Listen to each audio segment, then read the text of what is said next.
गडचिरोली जिल्ह्यामध्ये 1 कोटी वृक्ष लागवडीचा संकल्प आम्ही केलेला आहे।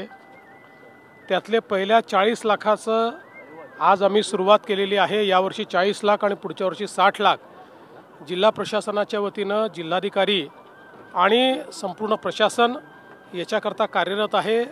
वन विभाग जो याचा नोडल विभाग आहे त्याची मदत याच्यामध्ये घेतली आहे। मोठ्या प्रमाणात आम्ही हा प्रयत्न करतो आहोत। गडचिरोली महाराष्ट्रातला सर्वात हरित जिल्हा आहे।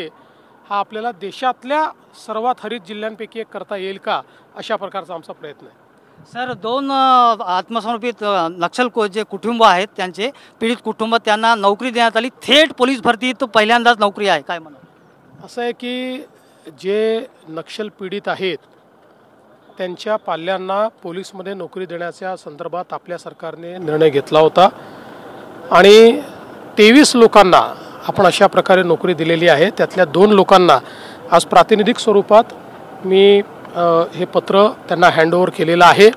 अनेक वर्षापासून ही मागणी होती, ती मागणी आपण पूर्ण केली आहे। कारण या सगळ्या लोकांनी माओवाद संपवण्याकरता बलिदानही दिलेलं आहे आणि आपल्याला मदतही केली आहे।